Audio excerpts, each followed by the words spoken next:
नमस्कार, मी श्यामल भंडारे. तुम्ही पाहताय न्यूज 18 लोकमत. सुपरफास्ट 100 मधून पाहूयात वेगवान स्वरूपातल्या बातम्यांचा आढावा. कोण आहेत नामदेव ढसाळ बोलणाऱ्या सेन्सॉर बोर्डमधील व्यक्तीला तातडीने बरखास्त करावं अशी मागणी रिपब्लिकन पार्टी ऑफ इंडियाचे राष्ट्रीय अध्यक्ष सचिन खरात यांनी केली आहे. चल हल्ला बोल चित्रपटावरील ही बंदी तातडीने उठवावी असं खरात म्हणाले.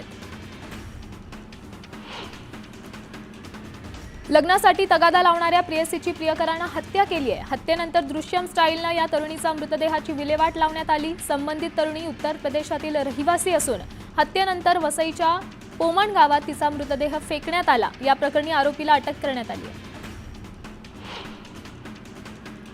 नवी मुंबईतील उलवेच्या सिडकोच्या सेक्टर 19 मध्ये एका सोसायटीतील घराला आग लागली. या आगीचं कारण अद्याप अस्पष्ट आहे.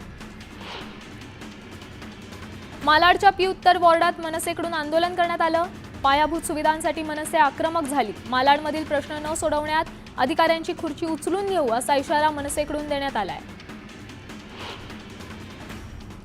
अवैध बंदूक गहाण ठेवल्याप्रकरणी कोतवली पोलिसांनी 2 आरोपींना अटक करत त्यांच्याकडून पिस्तूल जप्त केली आहे. आरोपींच्या घराची झडती घेतल्यानंतर त्यांच्याकडे पिस्तूल आढळली. विरार पश्चिमेकडील ग्लोबल सिटीमध्ये एका इस्मानं आपल्या पत्नीसह 5 वर्षीय चिमुकलीचा गळा आवळून हत्या करत स्वतः आत्महत्या केल्याचा धक्कादायक प्रकार घडलाय. आर्थिक विवंचनेतून हे कृत्य केल्याची प्राथमिक माहिती पोलिसांनी दिली आहे. बदलापुरातील इंग्रजी पाट्या असलेल्या दुकानांना मनसे कार्यकर्त्यांनी काळं फासलं. मराठी भाषा दिनी मनसेनं आक्रमक भूमिका घेत दुकानांवरील पाट्या मराठीत न लिहिल्यामुळे त्याला काळं फासलं. नालासोपाऱ्यात वडिलांकडून आपल्या 3 मुलींवर अत्याचार केल्याची धक्कादायक घटना उघडकीस आली आहे. 2017 पासूनच नराधम बाप मुलींवर अत्याचार करत होता. या प्रकरणी नराधम बापाला अटक करण्यात आली आहे. कुसुमाग्रजांची जयंती आज देशभरात मराठी राजभाषा दिवस म्हणून उत्साहात साजरी करण्यात आली. साकीनाका इथल्या समता विद्या मंदिर शाळेतील विद्यार्थ्यांनी ग्रंथदिंडी काढत मराठीचा अभिमान बाळगण्याचा संदेश दिला. अहिल्यानगरमधील अनेक ठेकेदारांची हजारो कोटींची थकबाकी राज्य शासनाकडे प्रलंबित आहे. ही थकबाकी त्वरित अदा करावी यासाठी बिल्डर्स असोसिएशन ऑफ इंडियाच्या कार्यकर्त्यांनी सार्वजनिक बांधकाम विभागाच्या अभियंत्या कार्यालयावर धडक मोर्चा काढला. जेसीबी, डंपर, रोड रोलर आडवे लावून आंदोलकांनी कार्यालय अडवलंय. मार्क्सवादी कम्युनिस्ट पक्षाकडून पालघरच्या कासा वनक्षेत्र कार्यालयावर धडक मोर्चा काढण्यात आला. अनेक वर्षांपासून रखडलेल्या मागण्या पूर्ण करण्याची मागणी आंदोलकांनी केली आहे. कल्याण डोंबिवली महानगरपालिकेतील अनधिकृत 56 इमारत प्रकरणी काँग्रेस महाराष्ट्र प्रदेश सचिव संतोष केणे यांनी गंभीर आरोप केलाय. या प्रकरणात राजकीय हस्तक्षेप असून केडीएमसीच्या अधिकाऱ्यांवर कारवाई झाली पाहिजे अशी मागणी त्यांनी केली आहे. मराठी पाट्या लावण्यासाठी उभाटाच्या कार्यकर्त्यांनी पुण्यात आंदोलन केलं. मराठी भाषा गौरव दिनाच्या दिवशी दुकानाबाहेरील इंग्रजी पाट्या काढून मराठी पाट्या लावल्या जाव्यात यासाठी उभाटाचे कार्यकर्ते आक्रमक झालेत. अंबरनाथच्या बेंडशीळ आणि आजूबाजूच्या गावांना जोडण्यासाठी इथल्या नदीवर पूल बांधण्यात आला होता. दरम्यान या पुलावर एका व्यक्तीनं चक्क लोखंडी गेट लावून रस्ता बंद केलाय. सार्वजनिक बांधकाम विभाग नेमकं करतंय काय असा सवाल नागरिकांनी उपस्थित केलाय. महाशिवरात्रीनंतर अंबरनाथच्या प्राचीन शिवमंदिर परिसरात कचऱ्याचे ढीग साचल्याचं दिसून आलंय. दरम्यान जागृत नागरिकांनी एकत्र येत परिसराची स्वच्छता केली. पुण्यातील यशवंत सहकारी साखर कारखान्याच्या सर्वसाधारण सभेत मोठा राडा झाला. कारखान्याच्या मालकीची 100 एकर जमीन विकण्याचा ठराव जगताप बंधूंनी संगनमतानं मंजूर केल्याचा आरोप विरोधकांनी केलाय. 15 लाख रुपये गुंठ्याचा बाजारभाव असतानाही जगताप बंधूंनी अवघ्या 3 लाख रुपये गुंठ्यानं हा व्यवहार केल्याचा आरोप करण्यात आलाय.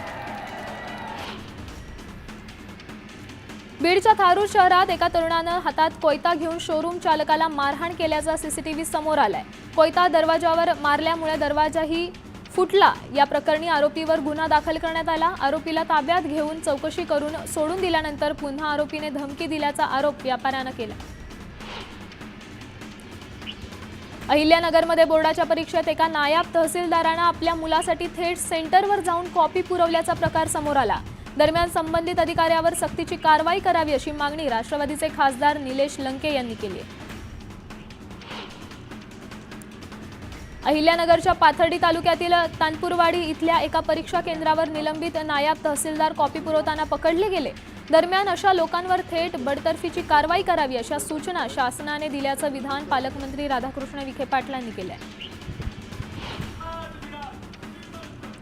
जगप्रसिद्ध लंडन स्कूल ऑफ इकॉनॉमिक्समध्ये मराठी मंडळ स्थापन करण्यात आलं। लंडन स्कूल ऑफ इकॉनॉमिक्समध्ये विविध भाषांची मंडळं होती। दरम्यान आता तीर्था सामंतांच्या पुढाकारानं मराठी मंडळाची स्थापना करण्यात आली। या मंडळाच्या अध्यक्षपदी तीर्था सामंत तर खजिनदारपदी मौसमी चव्हाणांची नियुक्ती झाली आहे।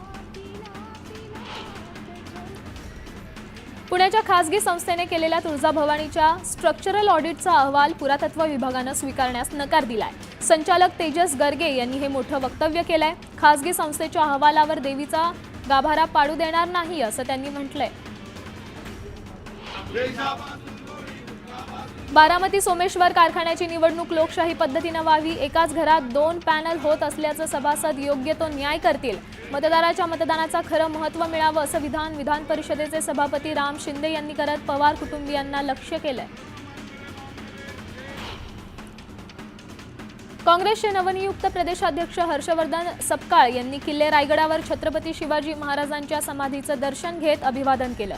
यावेळी त्यांनी सत्ताधाऱ्यांवर नाराजी व्यक्त करत हिंदवी स्वराज्य स्थापन करणाऱ्यासाठी काँग्रेस पक्ष बांधील असल्याची प्रतिज्ञा घेतली। नाशिकच्या पालकमंत्रीपदावर गिरीश महाजनांची वर्णी लागण्याची शक्यता आहे। दरम्यान मुख्यमंत्री आणि उपमुख्यमंत्री जो निर्णय घेतील तो मान्य करून आम्ही काम करू अशी प्रतिक्रिया दादा भुसेंनी दिली।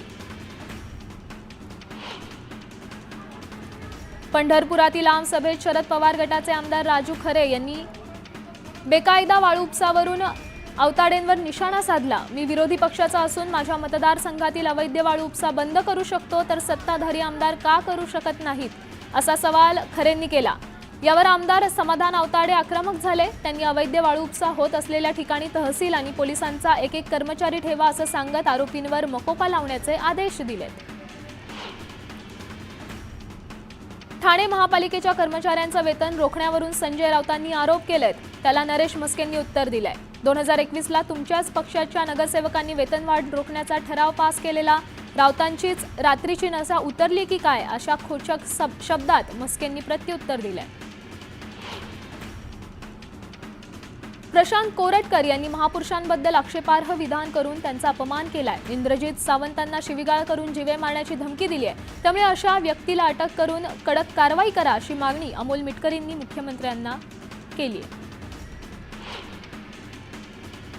100 पोलिसांच्या पथकाकडून स्वारगेट प्रकरणातील आरोपीचा शोध घेण्यात आलाय। दरम्यान आरोपींना शोधण्यात पोलिसांना अपयश आलं। शोध मोहिमेला गेलेलं पोलीस पथक आणि ग्रामस्थांना परत येण्याच्या सूचना देण्यात आल्या।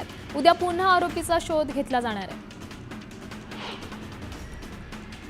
स्वारगेट अत्याचार प्रकरणातील आरोपी दत्ता गाडेनं रात्री उसाच्या शेतात मुक्काम केला होता। अत्याचार केल्यानंतर आरोपी गुनाट गावातील आपल्या घरी 5 तास थांबला। त्यानंतर घराजवळील उसाच्या शेतात त्यानं रात्री मुक्काम केल्याची माहिती समोर येते। शिवशाही बसचं नाव बदलण्याची मागणी वंदे मातरम संघटनेकडून करण्यात आली आहे। मागणी मान्य न झाल्यास तीव्र आंदोलनाचा इशारा देण्यात आलाय। या संदर्भातलं निवेदन स्वारगेट पोलीस स्टेशनच्या उपायुक्त समर्थन पाटील यांना देण्यात आलंय।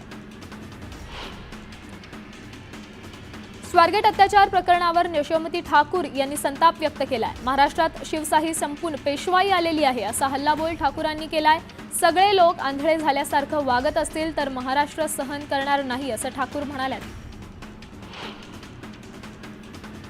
एकामागून एक महिला अत्याचाराच्या घटना पुण्यात घडत आहेत। त्यामुळे पुणे तिथे गुन्हेच गुन्हे असं म्हणण्याची वेळ आपल्यावर आली आहे अशी टीका रोहिणी खडसेंनी केली आहे। या प्रकरणातील दोषींवर तात्काळ कारवाई करावी अशी मागणी त्यांनी केली आहे। पुण्याच्या स्वारगेट बस स्थानकावर तरुणी बलात्कार करणाऱ्या आरोपीमुळे आमचं गाव बदनाम झाल्याचा आरोप गुनाटमधील गावकऱ्यांनी केलाय। दत्ता गाडेमुळे गावातील तरुण तरुणींचं भवितव्य धोक्यात आलंय। गावच्या तरुणांची लग्न कधी होणार असा थेट सवाल ग्रामस्थांनी विचारलाय। परिवहन विभागानं बंद पडलेल्या सगळ्या बस 15 एप्रिलपर्यंत भंगारात काढाव्यात असे आदेश मंत्री प्रताप सरनाईक यांनी दिलेत।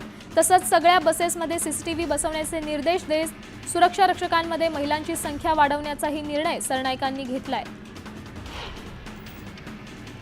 स्वारगेट अत्याचार प्रकरणी शिवेंद्रराजेंनी संताप व्यक्त केलाय। ज्या महाराष्ट्रात जिजाऊंचे नाव घेतले जाते त्या महाराष्ट्रात अशी विकृत माणसं जन्माला येतात, हे दुर्दैव आहे असं शिवेंद्रराजे म्हणाले। आगामी काळात शक्ती कायदा विधानसभेत मंजूर करून घेतला जाईल असंही आश्वासन यावेळी त्यांनी दिलंय। गृहराज्यमंत्री योगेश कदमांना मंत्रिपदावरून काढा अशी मागणी राष्ट्रवादी शरदचंद्र पवार पक्षाचे सरचिटणीस सुनील माने यांनी केली आहे। स्वारगेटमधील अत्याचार प्रकरणानंतर गृहराज्यमंत्री असंवेदनशील असल्याचा आरोप त्यांनी केलाय। जळगाव एसटी स्थानकाचीही अत्यंत दुरावस्था झाल्याचं दिसून आलं। महिला स्वच्छतागृहाच्या मागच्या बाजूला दारूच्या बाटल्या आढळून आल्या, तर परिसरात अनेक ठिकाणी कंडोमची पाकिटं सापडली आहेत, त्यामुळे महिलांच्या सुरक्षेचा प्रश्न ऐरणीवर आलाय। स्वारगेट अत्याचार प्रकरणानंतर सांगलीतील एसटी विभाग अलर्ट मोडवर आलाय। आगारात बंद अवस्थेत पडून असणाऱ्या बसेसची अधिकाऱ्यांनी पाहणी करत सुरक्षेचा आढावा घेतलाय। कोल्हापूर बस स्थानकाची परिसराची सुरक्षाही राम भरोसे असल्याचं समोर आलंय। बस स्थानक परिसर मद्यपींचा अड्डा बनलाय। आगारात लावलेल्या बसेसचे दरवाजेही बंद केले जात नसल्यामुळे सुरक्षेचा प्रश्न ऐरणीवर आलाय। शिवाय बंद अवस्थेत असलेल्या 7 शिवशाही बसमध्ये दारूच्या बाटल्यांचा खच दिसून आलाय। बीड जिल्ह्यातील जातीयवाद संपवण्याआधी पोलिसांच्या मनातून जात काढण्यासाठी पोलीस अधीक्षक नवनीत कौवत यांनी नवा आदेश काढलाय। आडनावाऐवजी आता प्रत्येक पोलीस ठाण्यातील अधिकारी कर्मचाऱ्यांच्या टेबलवर पहिल्या नावाची पाटी लागणार आहे। वाशिमच्या मालेगाव तालुक्यातील शिरपूर जैन गावात जानगीर महाराज यात्रेला सुरुवात झाली आहे। महाशिवरात्रीच्या दुसऱ्या दिवशी हजारो भाविकांना 151 क्विंटल गव्हाच्या पोळ्या आणि 71 क्विंटल वांग्याच्या भाजीचा महाप्रसाद वितरित करण्यात आलाय। देहूच्या काळोखे माळ्यात एका शेतकऱ्यानं चक्क अफूचं पीक घेतल्याचं समोर आलंय। या प्रकरणी अफूची 218 रोपं जप्त करण्यात आली आहेत, तर आरोपीला अटक करण्यात आली आहे। मराठी राजभाषा दिनानिमित्त अकोल्याच्या पातूरमध्ये दुसरे मराठी बाल साहित्य संमेलन भरवण्यात आलं। पातूरच्या किड्स पॅराडाईज पब्लिक स्कूलच्या वतीनं या संमेलनाचं आयोजन करण्यात आलं होतं। शाळेतील विद्यार्थ्यांनाच संमेलनातील अध्यक्षपदासह विविध पदं देण्यात आली होती।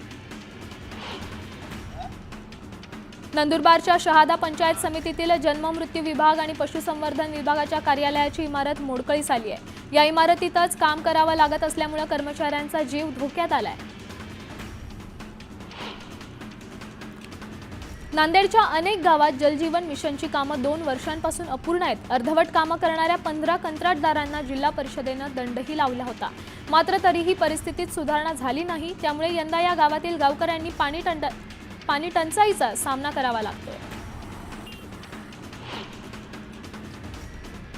सतत होणारी वाहतूक कोंडी टाळण्यासाठी 9 फुटांपेक्षा उंच वाहनांना शिर्डीत प्रवेश बंद करण्यात आलाय। शिर्डी बस स्थानकासमोर आणि पोलीस ठाण्याजवळ उंचीरोधक बार बसवण्याचं काम सुरू करण्यात आलंय। वाशिममध्ये तापमान 35 अंशांवर गेलंय, त्यामुळे नागरिकांसोबतच पाळीव प्राण्यांना उष्माघात होण्याचा धोका वाढलाय। त्यामुळे जनावरांची योग्य काळजी घेण्याचा सल्ला पशुसंवर्धन विभागाकडून देण्यात आलाय। अनेक वर्षांपासून दिवाळखोरीत गेलेली भाईचंद हिराचंद रासायनी पतसंस्थेच्या ठेवीदारांना मोठा दिलासा मिळालाय। 1 ते 1.5 लाख रुपये ठेवी असलेल्यांना 2600 ठेवीदारांच्या बँक खात्यात एका क्लिकवर 8,16,00,000 रुपयांची रक्कम जमा करण्यात आली आहे। अहिल्यानगरच्या राहतामध्ये नगरपालिका पोलीस आणि बांधकाम विभागाने संयुक्त कारवाई करत अतिक्रमण हटवलंय। यावेळी अतिक्रमण हटवत गरिबांवर अन्याय केला जात असून आम्हाला 15 मीटर आणि मोठ्या लोकांना 12 मीटरची मर्यादा अशी तफावत का, असा सवाल व्यावसायिकांनी केलाय।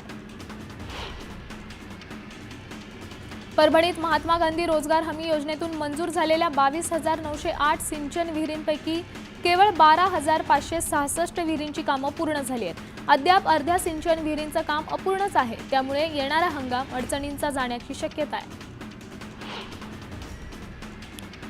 साईच्या शिर्डीत दर्शन रांगेत भाविकांना उन्हाच्या झळा लागू नये यासाठी सगळीकडे मंडप उभारण्यात आले आहेत। फेब्रुवारीतच उन्हाळ्याची चाहूल लागल्यामुळे मंदिर परिसरातील मंडपामुळे भाविकांना मोठा दिलासा मिळाला आहे। विरारच्या अण्णासाहेब स्मारक विद्या मंदिरात आज मराठी राजभाषा दिवस मोठ्या उत्साहात साजरा झाला। मराठी भाषेच्या गौरव कार्यक्रमात विद्यार्थ्यांनी उत्स्फूर्त प्रतिसाद नोंदवला।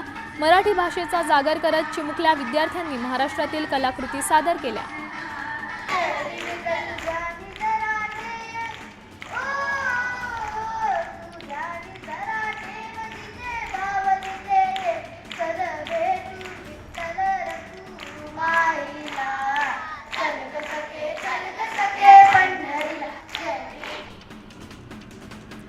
महाशिवरात्रीनिमित्त पंढरपुरात गंगोत्री येथून आणलेल्या गंगाजलानं विठुरायाला जलाभिषेक करण्यात आला।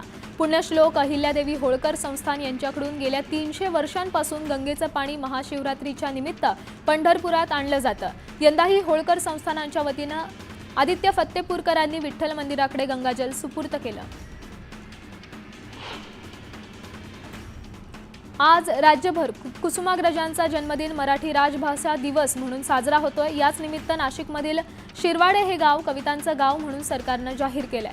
मंत्री उदय सामंत, दादा भुसे यांच्या हस्ते या कार्यक्रमाचा उद्घाटन सोहळा पार पडला। मराठी राजभाषा दिनानिमित्त विजय कणसे लिखित कृतार्थ मी कृतज्ञ मी या पुस्तकाचं प्रकाशन करण्यात आलं। सिक्कीमचे राज्यपाल श्रीनिवास पाटील यांच्या हस्ते पुस्तक प्रकाशित करण्यात आलंय। राज्यभरात मराठी भाषा गौरव दिनाचा उत्साह आहे। मात्र पालघरच्या उंबरगाव इथल्या मराठी शाळेतील विद्यार्थ्यांची पटसंख्या दिवसेंदिवस कमी होतीये। 150 ते 200 विद्यार्थ्यांची पटसंख्या 55 वर आली आहे। तर विशेष म्हणजे या शाळेत सध्या नेपाळी विद्यार्थ्यांची संख्या वाढतीये। धुळ्यात महापालिका आयुक्त अमिता दगडे पाटील यांच्या घराबाहेर ढोल वाजवून उभाटाच्या कार्यकर्त्यांनी आंदोलन केलं। आयुक्त अमिता दगडे यांनी थकबाकीदारांच्या घरासमोर जाऊन ढोल वाजवत वसुली सुरू केली आहे। त्याच विरोधात उभाटाचे ढोल वाजवून या वसुलीचा निषेध केला।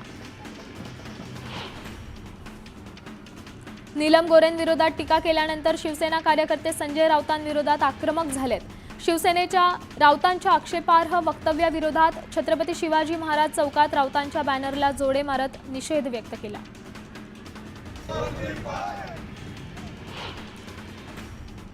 काही क्षणांची विश्रांती घेतोय, कुठेही जाऊ नका, पाहत रहा न्यूज 18 लोकमत।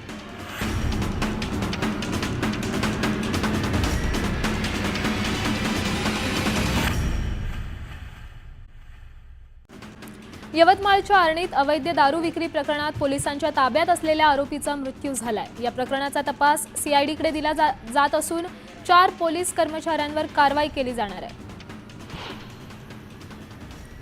सांगली जिल्हा मध्यवर्ती सहकारी बँकेकडून कोट्यवधींची रक्कम थकीत असलेल्या 60 जणांवर जप्तीची कारवाई करण्यात आली आहे। 8 कोटी 35 लाख रुपयांची थकबाकी असलेल्या वैयक्तिक कर्जदारांसह सहकारी संस्था, उद्योजक, व्यावसायिक या सगळ्यांवर कारवाई केली जाणार आहे। शहापूर आसनगाव रस्त्यावर ट्रान्सपोर्टच्या चालत्या पिकअप गाडीला आग लागली। यात गाडीतील सामान जळून खाक झालंय, तर गॅरेज चालकानं प्रसंगावधान राखत सर्व्हिस सेंटरचं पाणी चालू केल्यामुळे गाडीची आग विझली।